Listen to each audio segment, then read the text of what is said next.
الحمد للہ رب العالمین والصلاة والسلام علی سید الانبیاء والمرسلین وعلی آلہ وصحبہ اجمعین اما بعد۔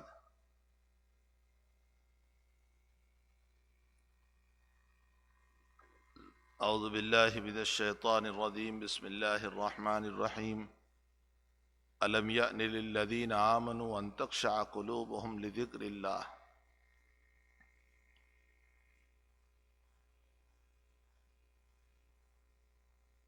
بزرگان محترم، معزز خواتین، ہماری مائیں، بہنیں اور بیٹیاں جو اس وقت دنیا کے مختلف کونوں سے سن رہے ہیں، مجھے اس وقت کچھ اہم بات عرض کرنا ہے کہ اس وقت کے حالات جو چل رہے ہیں، کہیں جوان دنیا سے اٹھتا جا رہا ہے، کہیں بالکل ینگ اور جوان عورت کی موت ہو رہی ہے، کوئی معصوم بچوں کو چھوڑ کر جا رہا ہے، کوئی بڑھاپے میں اس بیماری میں دنیا سے رخصت ہو رہا ہے۔ غربت ہے کہ پیسے نہیں مل رہے ہیں دواؤں کے، پورا عالم اور پوری دنیا ایک افراتفری میں پڑی ہوئی ہے۔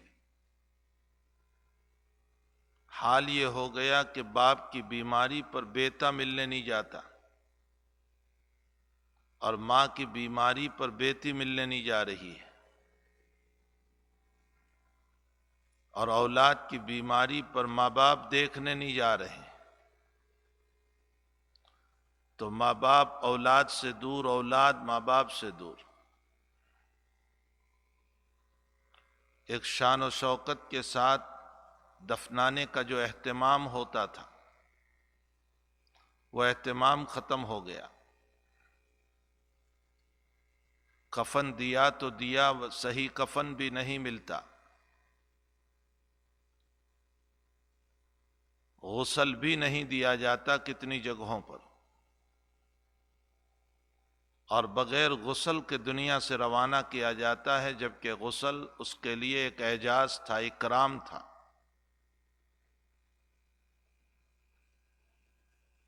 پھر مختلف جگہوں سے یہ اطلاع بھی ملی ہے کہ مسلمانوں کو بھی جلا دیا جاتا ہے۔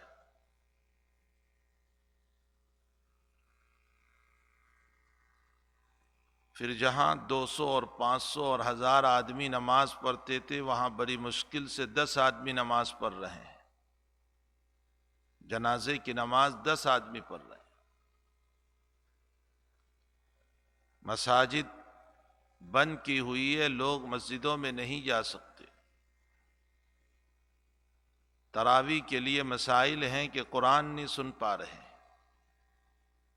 اتنے شدید حالات ہیں۔ تو ایسے موقع پر مجھے ایک واقعہ یاد آیا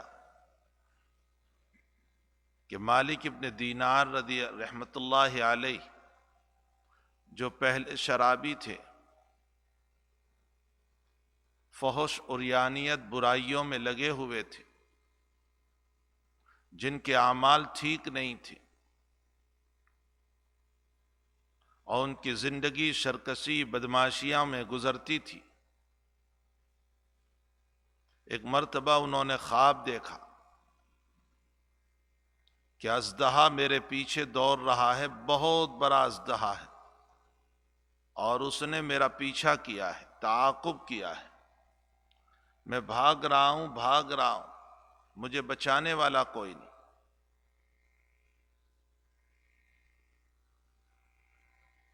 اتنے میں ایک ضعیف آدمی مجھے ملا، میں نے اس ضعیف آدمی سے کہا کہ میری مدد کر دے، اس اژدہے سے مجھ کو بچا لے۔ اس نے کہا کہ میں نہیں بچا سکتا ہوں، اس لیے کہ میں کمزور ہوں۔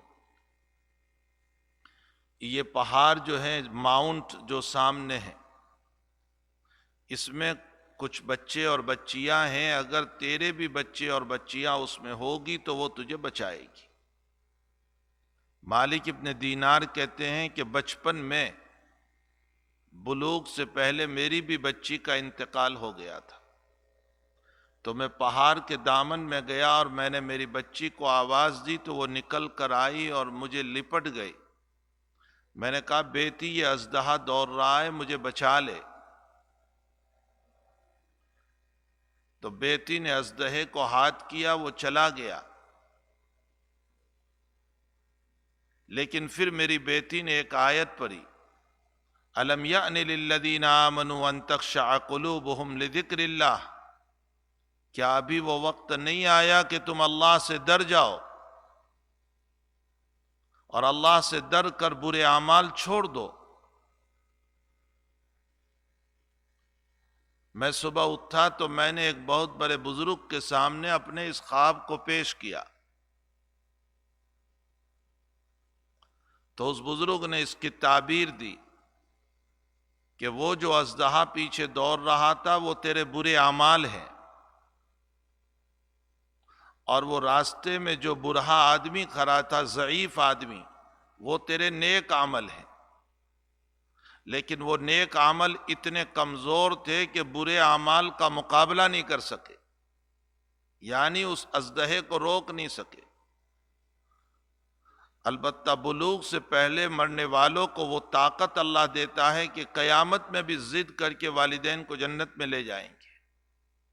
تو وہ تیری بچی تھی جس نے اس اژدہے کو، اس برے اعمال کو واپس کر دیا، اور آیت سے تجھ کو یہ کہا گیا کہ ابا جی ابھی تک ڈرنے کا وقت نہیں آیا ہے کہ تم ان برے کاموں کو چھوڑ دو، شراب، جگار، جوا، قمار، یہ گندے کام کو چھوڑ دو، کیا ابھی بھی وہ وقت نہیں آیا تمہارا؟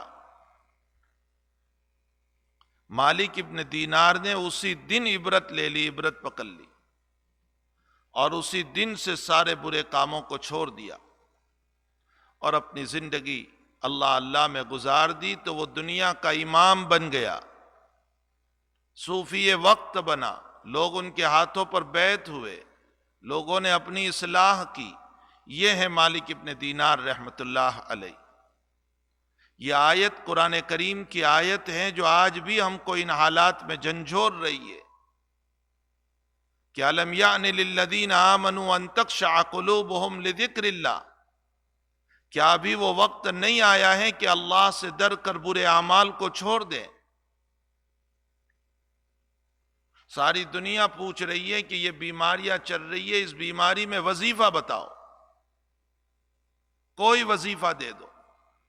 وظیفے کا میں انکار نہیں کرتا، بلکہ میں خود وظیفے دیتا ہوں۔ یا سلاموں پڑھو، درود شریف پڑھو، سورہ تغابن پڑھو، الحمد شریف پڑھو، یہ سارے وظائف ہیں۔ لیکن پوچھنا یہ چاہیے کہ یہ بلائیں آئی ہے، اس کے روکنے کا ذریعہ کیا ہوگا؟ اس کے روکنے کا ذریعہ یہ ہے کہ انسان گناہوں کو چھوڑے، توبہ کرے سچے دل سے، سچے دل سے توبہ کرے۔ جو پیچھے گناہ ہو چکے ہیں اس پر ندامت اور افسوس ہو۔ آج کوئی بندہ 50 گناہ میں سے ایک گناہ پر بھی توبہ کرنے کے لیے تیار نہیں۔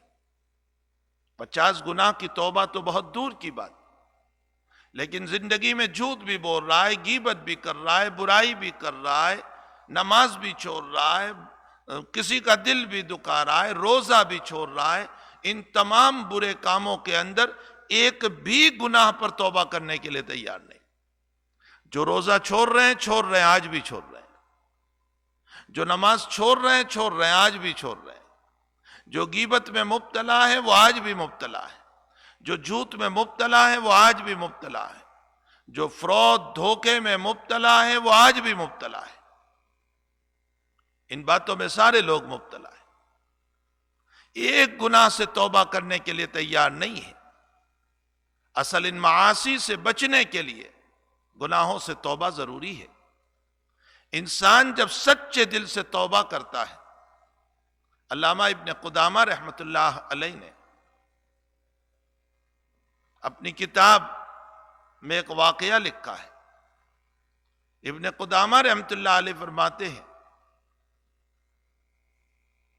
کہ ایک آدمی بنی اسرائیل کے اندر بہت فاسق و فاجر تھا، انتہائی مجرم اور گنہگار،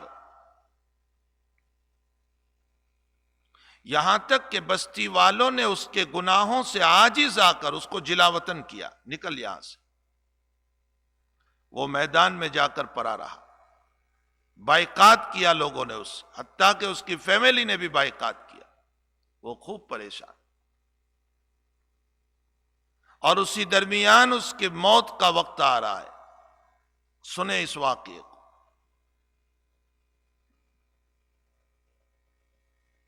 اور موت ہو گئی، اور موسیٰ علیہ السلام پر وحی کا نزول ہوا کہ موسیٰ میرا فلاں نیک بندے کا انتقال ہوا ہے، اس کی جنازے کی نماز پڑھاؤ۔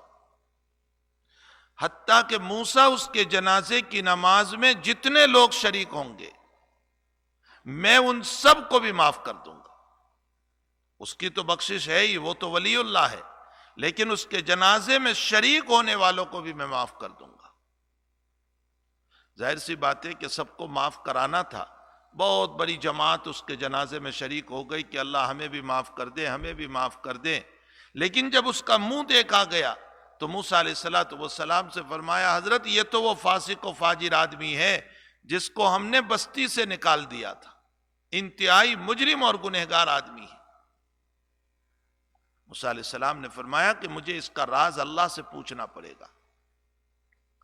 رب کریم سے حضرت موسیٰ علیہ السلام نے راز پوچھا تو فرمایا کہ موسیٰ جب قوم نے اس کو نکال دیا اور یہ تنہائیوں میں پڑا ہوا تھا اور یہ بیمار ہو گیا تو اس نے مجھ سے یوں کہا، انہو نظر یمینا و شمالا، اس نے دائیں دیکھا، بائیں دیکھا، آگے اور پیچھے دیکھا، کوئی اس کے قریب نہیں، ولیس لہ قریب، کوئی اس کے قریب نہیں، وغریب، وہ بالکل مسافر کی طرح پڑا ہوا تھا، ووحیدہ، اور اکیلا پڑا ہوا تھا، اور اس کی آنکھوں سے تپ تپ آنسو جاری تھی، اور وہ رو رہا تھا، بھوک سے ندال تھا، کھانے کا نظام نہیں تھا، بیماری نے اس پر حملہ کیا، اور اس نے اس عالم میں مجھ کو یوں کہا، سنیں توبہ، اس نے اس عالم میں مجھ کو یوں کہا، اے اللہ میں اکیلا ہوں، مسافر ہوں، غریب ہوں، بے چین ہوں، تنہا ہوں، مجھے کوئی پوچھنے والا نہیں، لیکن میری نظر اے اللہ تیرے اوپر ہے۔ انہو نظر الی السماء، اس نے آسمان کی طرف دیکھا اور یہ کہا کہ اللہ، لو علمت، اگر مجھے یہ پتا چل جائے کہ مجھے سزا دینے سے تیری حکومت میں کوئی زیادتی ہوگی، یا مجھے یہ پتا چل جائے کہ مجھے معاف کرنے سے تیری حکومت میں کوئی کمی ہو جائے گی، تو میں تجھ سے کبھی معافی نہ مانگتا۔ یعنی مجھے سزا دینے سے تیری حکومت میں زیادتی ہونے والی نہیں، اور مجھے معاف کرنے سے تیری حکومت میں کوئی کمی ہونے والی نہیں۔ لا ملجأ ولا رجاء، مجھے کوئی بچانے والا بھی نہیں، میری کوئی امید بھی نہیں۔ اور میں نے تیری کتاب میں پڑھا ہے کہ تو یوں کہتا ہے، انی انا الغفور الرحیم، میں غفور الرحیم ہوں۔ اے اللہ، اس بے بسی کے عالم میں اور بے کسی کے عالم میں جب ساری قوم نے میرا ساتھ چھوڑ دیا، حتیٰ کہ میری فیملی نے بھی ساتھ چھوڑ دیا، میں تجھ سے دو ہاتھ جوڑ کر توبہ کرتا ہوں، تو مجھے معاف کر دے۔ اس کی ایسی معافی ہے، اللہ نے فرمایا کہ میں نے اس کو توبہ کے عالم میں مقام ولایت عطا کر دی، اور فرمایا کہ وہ مقام میں نے اس کو عطا کیا کہ اس کے جنازے میں جتنے لوگ شریک ہوں گے میں ان کو بھی معاف کر دوں گا۔ توبہ، توبہ بہت بڑی چیز ہے۔ امت اسی کی طرف نہیں آ رہی، اسی کی طرف امت نہیں آ رہی۔ جن گناہوں میں مبتلا ہے، بالکل مبتلا ہے، کوئی فرق نہیں پڑ رہا ان حالات سے، جوں تک نہیں رینگ رہی ہے، بال تک کھڑا نہیں ہو رہا ہے کہ یہ حالات چل رہے ہیں۔ ایک ایک مکان میں صبح باپ مرتا ہے، شام کو ماں مر رہی ہے، پھر بھی کوئی اثر نہیں پڑ رہا ہے۔ ایک ایک بستی میں 20-22 انسانوں کا انتقال ہو رہا ہے، پھر بھی کوئی فرق نہیں پڑ رہا ہے۔ وینٹیلیٹر پر لوگ پڑے ہوئے ہیں، پھر بھی کوئی اثر نہیں ہو رہا ہے۔ سفر سے مجبور ہو گئے، پھر بھی کوئی اثر نہیں پڑ رہا ہے۔ ایک گناہ چھوڑنے کے لیے کوئی تیار نہیں، ایک گناہ چھوڑنے کے لیے کوئی توبہ کرنے کے لیے تیار نہیں۔ بخاری شریف میں روایت ہے، انسان جب توبہ کرتا ہے تو حق تعالیٰ اس کے لیے خیر کے فیصلے نکالتا ہے۔ ایک آدمی نے 99 آدمیوں کو قتل کیا تھا، پھر اس کے دل میں ندامت ہوئی کہ میں نے غلط کام کیا۔ وہ کسی صوفی کے پاس گیا اور مسئلہ پوچھا، میری مغفرت۔ تو صوفی نے کہا، اتنے سارے قتل کیے، جرم کیے ہیں، مغفرت کا کوئی راستہ نہیں۔ اس نے اس کو بھی قتل کر دیا، 100 کا عدد پورا ہو گیا، 100 پورے ہو گئے، لیکن دل میں افسوس ہے کہ مجھے توبہ کرنا چاہیے۔ وہ ایک عالم کے پاس گیا، اس نے کہا، ہاں تیرے توبہ کی شکل ہے، یہاں ایک بستی ہے نصرہ، اس بستی کا نام نصرہ تھا، وہاں اللہ والے لوگ رہتے ہیں، ان کے پاس جا، ان کی صحبت میں رہے، وہ جیسے کہیں ویسے توبہ کر، اللہ تیری مغفرت کر دے گا۔ یہ اپنی بستی سے چلا اور اس بستی میں پہنچنے سے پہلے اس کا انتقال ہو گیا۔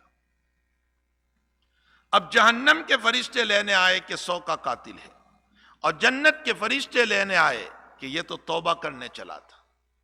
اللہ نے فرمایا، جس سے قریب ہوا ہے، جس سے قریب ہوا ہے وہ فیصلہ کرو۔ اگر جس بستی میں جا رہا ہے توبہ کے لیے اس سے قریب ہے تو اس کو جنت میں لے جاؤ، اور اگر جہاں سے چلا ہے اس سے قریب ہے کفرا، تو پھر جہنم میں لے جاؤ۔ اور وہ رحمتوں والے رب نے کیا کیا، جس بستی میں جا رہا تھا اس بستی کی زمین کو سکیر دیا، چھوٹی کر دیا، اور جس بستی سے چلا تھا اس کو لمبی کر دی۔ اب جو فرشتوں نے ناپا زمین کو تو وہ بستی قریب ہے جہاں جا رہا تھا، وہ بستی دور ہے جہاں سے نکلا تھا۔ اللہ نے اس کے لیے جنت کا فیصلہ کیا۔ اللہ کی رحمت ہے، جب کوئی چلے تو کوئی توبہ کرے، تو کوئی ندامت کرے، تو کوئی افسوس کرے، تو اپنے رب سے معافی تو مانگے، کچھ معافی تو مانگے، 2 ہاتھ تو پھیلائے، سجدہ تو کرے، اس کو اپنے گناہ پر ندامت تو کرے کہ اللہ مجھ سے گناہ ہو گیا ہے، میں معافی چاہتا ہوں، تو اس سے معافی مانگتا ہوں۔ لیکن کوئی معافی مانگنے کے لیے تیار ہے نہیں، ایک گناہ سے توبہ کرنے کے لیے تیار نہیں۔ حضرت کعب بن مالک رضی اللہ تعالیٰ عنہ غزوہ تبوک میں نہیں جا سکے، آج کل کرتے ہوئے سستی آ گئی۔ حضور پاک صلی اللہ علیہ وسلم تبوک سے واپس آ گئے، اور جب واپس آئے تو آقا صلی اللہ تعالیٰ علیہ وسلم نے کعب سے پوچھا، کعب کیوں نہیں آئے؟ فرمایا، یا رسول اللہ، جھوٹ بولنے کا میرے پاس ہنر ہے، میں اس انداز سے جھوٹ بولوں گا کہ آپ کو پتہ بھی نہیں چلے گا، لیکن مجھے معلوم ہے آپ پر وحی اترتی ہے، اللہ آپ کو بتا دے گا کہ میں جھوٹ بولا ہوں، میں سچ بولتا ہوں، مجھے کوئی عذر نہیں تھا، کوئی عذر نہیں تھا، کوئی عذر نہیں تھا، بس میری سستی کی وجہ سے میں نہیں آ سکا۔ کہا، اچھا، اللہ کا پیغام تھا ان سے بائیکاٹ کرو۔ یہ ان کے ساتھ اور بھی 2 صحابی تھے، تینوں سے بائیکاٹ ہوا، 10 دن، 20 دن، 30 دن، 40 دن، ایسا بائیکاٹ کہ کوئی بات کرنے کے لیے مدینے میں تیار نہیں، ان کے ساتھ کوئی تیار نہیں مدینے میں۔ وَضَاقَتْ عَلَيْكُمُ الْأَرْضُ بِمَا رَحُبَتْ، زمین تنگ ہو گئی ان کے لیے۔ جب زمین پر کوئی بولتا نہ ہو تو زمین تنگ ہو جاتی۔ حقیقی رشتہ دار بات کرنے کے لیے تیار نہیں، نبی کو سلام کرتے ہیں، نبی بات کرنے کے لیے تیار نہیں، زمین تنگ ہو گئی تھی۔ 40 دن کے بعد حکم آیا، بیوی کو بھی اپنے گھر روانہ کرو، ایک عورت تھی اس کو بھی جدا۔ 50 دن ہو گئے، اور فجر کی نماز میں ان کے لیے توبہ اتری، جو 11ویں پارے میں ہے۔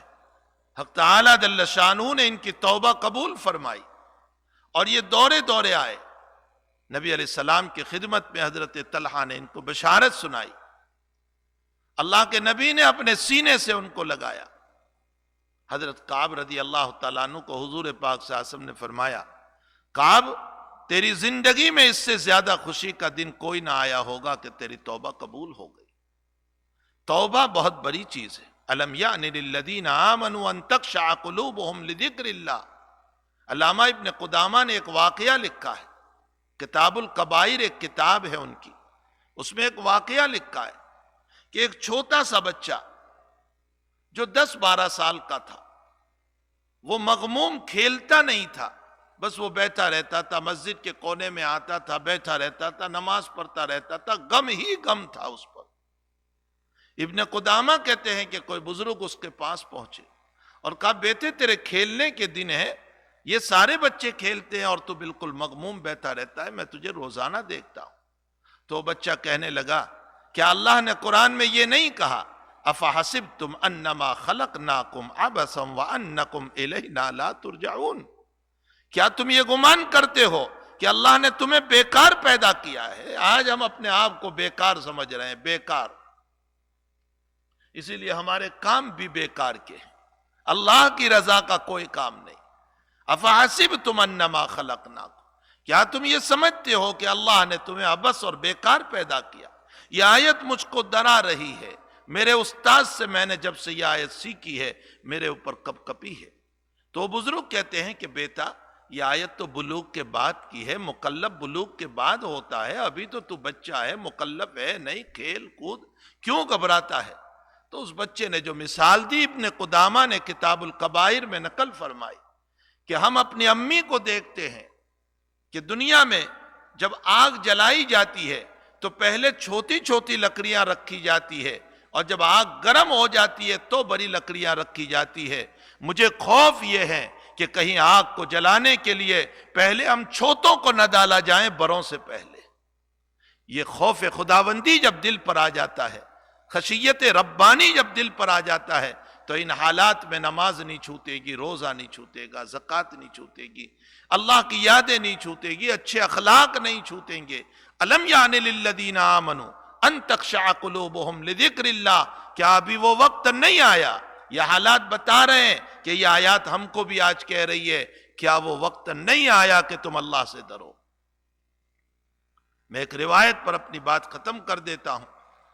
حضرت علی نے فرمایا فاطمہ سے، فاطمہ اللہ کے نبی 3 دن سے مسجد میں تشریف لاتے ہیں، بڑے مغموم، نہ بولتے ہیں نہ بات کرتے ہیں، بس چلے جاتے ہیں، روتے ہیں، چہرے پر رونے کے آثار ہے، ابا جی سے پوچھ لے کوئی پریشانی؟ فاطمہ گئی، پوچھا، فرمایا بیٹا معراج کی رات میں نے 6 عورتوں کو جہنم میں دیکھا جو مجھے رلا رہے ہیں اور میں دعائیں کر رہا ہوں۔ فرمایا وہ کیا ہے ابا جی؟ میں بہت مختصر، روایت بہت مطول ہے، علامہ ذہبی رحمۃ اللہ علیہ نے اس واقعے کو نقل کیا ہے اپنی کتاب کے اندر۔ میں مختصر طور پر فرمایا پہلی عورت جس کو میں نے دیکھا کہ اس کی زبان کو باندھ کر کے جہنم میں لٹکایا گیا ہے، جیسے بکرے کو لٹکایا جاتا ہے زبان کو۔ آج ہماری زبان کھینچے تو کتنا لگتا ہے، وہ زبان باندھ کر لٹکایا گیا، میں نے معراج میں دیکھا۔ فرمایا کون عورت ہے؟ اللہ کے نبی نے فرمایا غیبت کرنے والی عورت۔ پھر ایک عورت کو میں نے دیکھا کہ اس کے سینے سے باندھا گیا اور لٹکایا گیا ہے۔ پوچھا کون عورت ہے؟ فرمایا دنیا میں بے حیائی کرنے والی اور بدکار عورت۔ ایک تیسری عورت کو میں نے دیکھا کہ بال کو لٹکا کر باندھا گیا۔ ہمارا بچہ بال کھینچے تو ہمیں کتنا لگتا ہے، یہاں تو بال سے لٹکایا جائے گا۔ فرمایا کون عورت؟ فرمایا بے پردہ اپنے بالوں کو کھلے رکھ کر چلنے والی عورت۔ پھر چوتھی عورت کو میں نے دیکھا کہ جس کا پاؤں اس کے سینے سے بندھا ہوا ہے، ٹائٹ کر دیا ہے۔ فرمایا کون عورت ہے؟ فرمایا جو جنابت، حیض اور نفاس میں طہارت کے مسائل سے اپنے آپ کو دور رکھتی تھی، پاکیزگی اس کی زندگی میں نہیں تھی۔ میں نے 5ویں عورت کو دیکھا کہ اس کی صورت خنزیر کی سی بنائی ہوئی ہے انسان لیکن خنزیر کی سی۔ فرمایا یہ عورت ہے جو دنیا میں لعن طعن اور اس کے ساتھ ساتھ حسد اپنے دل میں رکھا کرتی تھی۔ اور میں نے 6 عورت کو دیکھا کہ اس کی صورت ایک کتے کی سی بنا دی گئی ہے۔ اس کا عمل کیا تھا؟ فرمایا دنیا کے اندر اس کا کام جھوٹ بولنا اور 2 آدمیوں میں لڑانا تھا۔ کتے کی یہی بات ہوتی ہے، وہ بھونکتا رہتا ہے، یہ جھوٹ اور لوگوں کے درمیان اور بلا وجہ کے باتیں کیا کرتی تھی، یہ اس کا عمل ہے۔ بیٹی جب سے میں نے یہ دیکھا ہے یہ مجھے پریشان کر رہا ہے۔ اللہ جل شانہ ان پکڑ سے، ان عذاب سے ہماری حفاظت فرمائے، ہمیں توبہ کی، خشیت کی توبہ عطا فرمائے، ندامت کی توفیق عطا فرمائے۔ الم یعن للذین آمنوا، کیا ابھی وہ وقت نہیں آیا کہ تم توبہ کر لو. یہ بیماریاں بتا رہی ہے کہ اللہ سے توبہ کرو، نہ معلوم اچانک موت کا جھٹکا کب آئے. وصلی اللہ علی النبی الکریم برحمتک یا ارحم الراحمین. الحمد لله رب العالمين، جعل الصيام تهذيبا لأخلاق الصائمين، وأشهد أن لا إله إلا الله وحده لا شريك له، وأشهد أن سيدنا ونبينا محمدًا عبد الله ورسوله. اللهم صل وسلم وبارك عليه وعلى آله وصحبه أجمعين، وعلى من تبع هديه بإحسان إلى يوم الدين. أما بعد، فأوصيكم عباد الله ونفسي بتقوى الله. قال الله تعالى: وسارعوا إلى مغفرة من ربكم وجنة عرضها السماوات والأرض أعدت للمتقين. أيها المؤمنون، قال جابر بن عبد الله رضي الله عنهما: إذا صمت فليصم سمعك وبصرك ولسانك، ودع عنك أذى الناس، وليكن عليك وقار وسكينة يوم صيامك، ولا تجعل يوم فطرك وصومك سواء. ففي هذا الأثر حث لجميع الصائمين على أن يتحلوا بالأخلاق الفاضلة والسلوكيات الحميدة، فتنطق ألسنتهم بالخير وتعمل جوارحهم بالبر، وينزه صيامهم عن كل ما يحبط أجره أو يقلل ثوابه. فالصائم يقضي نهاره في طاعة جليلة ويقوم بعبادة عظيمة، فعليه أن يكون قدوة في الجمع بين طاعة الرحمن وعبادته وحسن الخلق في تعامله مع غيره. فالصيام تزكية للنفوس وتهذيب للأخلاق، وهذا من معاني قوله تعالى: يا أيها الذين آمنوا كتب عليكم الصيام كما كتب على الذين من قبلكم لعلكم تتقون. اللهم تقبل صيامنا وقيامنا، وأجزل ثوابنا وضاعف حسناتنا. أقول قولي هذا وأستغفر الله لي ولكم فاستغفروه إنه هو الغفور الرحيم.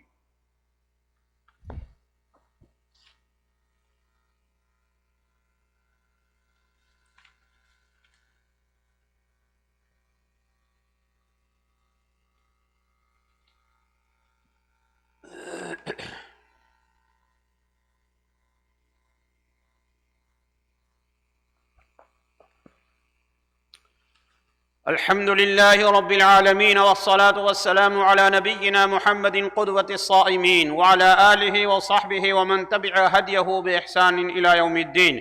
عباد الله، إن من الأخلاق التي حثنا عليها الإسلام وتتأكد في شهر رمضان الاقتصاد وتجنب الإسراف، عملا بقوله تعالى: وكلوا واشربوا ولا تسرفوا إنه لا يحب المسرفين.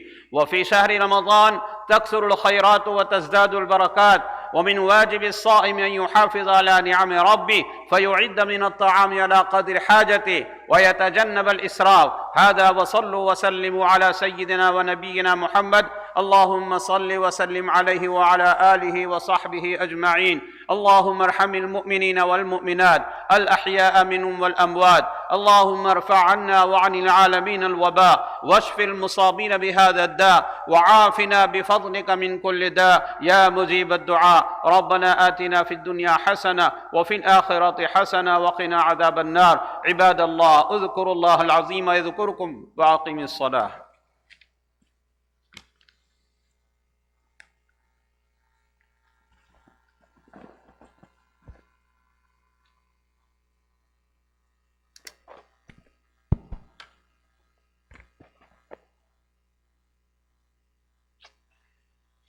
الله أكبر الله أكبر الله أكبر الله أكبر. أشهد أن لا إله إلا الله، أشهد أن لا إله إلا الله، أشهد أن محمدا رسول الله، أشهد أن محمدا رسول الله. حي على الصلاة، حي على الصلاة، حي على الفلاح، حي على الفلاح. قد قامت الصلاة، قد قامت الصلاة. الله أكبر الله أكبر، لا إله إلا الله.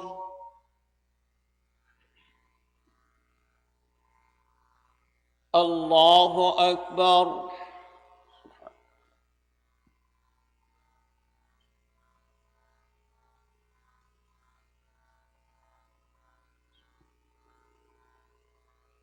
الحمد لله رب العالمين الرحمن الرحيم مالك يوم الدين إياك نعبد وإياك نستعين اهدنا الصراط المستقيم صراط الذين أنعمت عليهم غير المغضوب عليهم ولا الضالين.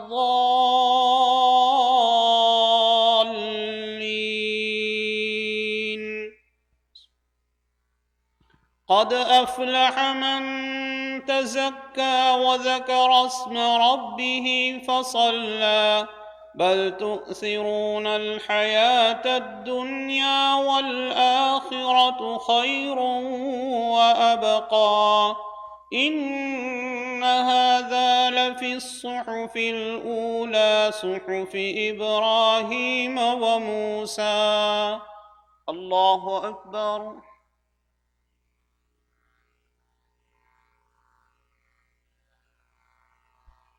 سمع الله لمن حمده. الله أكبر.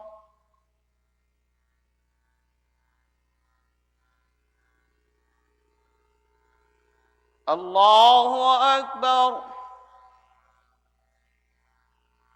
الله أكبر.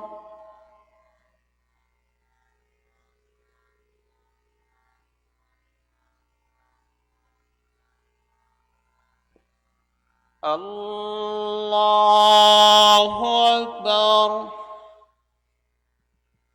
الحمد لله رب العالمين الرحمن الرحيم مالك يوم الدين إياك نعبد وإياك نستعين اهدنا الصراط المستقيم صراط الذين أنعمت عليهم غير المغضوب عليهم ولا الضالين.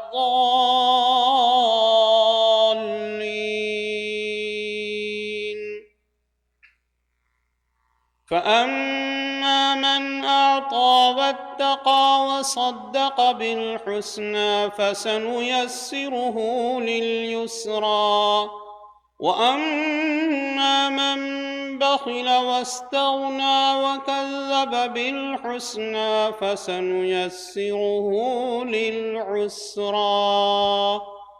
الله أكبر.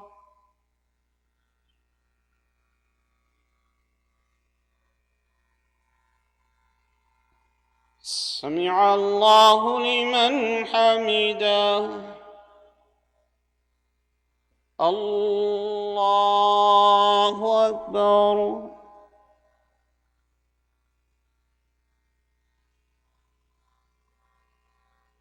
الله أكبر. الله أكبر.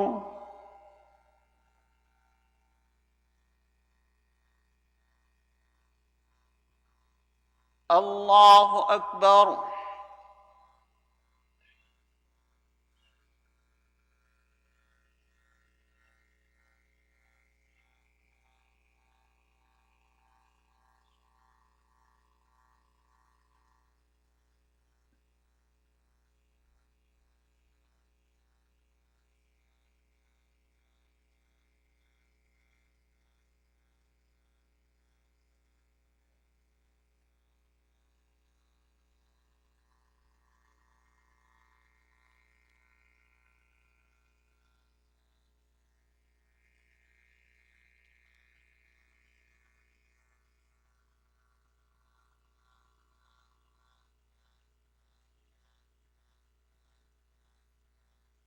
السلام عليكم ورحمة الله. السلام عليكم ورحمة الله. استغفر الله. لا إله إلا الله. بسم الله الرحمن الرحيم. الحمد لله رب العالمين والصلاة والسلام على رسوله سيدنا محمد وآله وأصحابه أجمعين. ربنا آتنا في الدنيا حسنة وفي الآخرة حسنة وقنا عذاب النار. ربنا فاغفر لنا ذنوبنا وكفر عنا سيئاتنا وتوفنا مع الأبرار. اللهم إنك عفو تحب العفو فاعف عنا يا كريم. اللهم اشفنا واشف مرضى المسلمين. اللهم اشفنا واشف مرضى المسلمين. اللهم اشفنا واشف مرضى المسلمين. اللهم اغفر لحينا وميتنا وشاهدنا وغائبنا وصغيرنا وكبيرنا وذكرنا وانثانا. اللهم من أحييته منا فأحيه على الإسلام، ومن توفيته منا فتوفه على الإيمان. يا فاطر السماوات والأرض، أنت ولينا في الدنيا والآخرة. توفنا مسلمين وألحقنا بالصالحين غير خزايا ولا ندامى ولا مفتونين. ربنا تقبل منا إنك أنت السميع العليم، وتب علينا إنك أنت التواب الرحيم. وصلى الله تعالى على خير خلقه سيدنا محمد وآله وأصحابه أجمعين برحمتك يا أرحم الراحمين.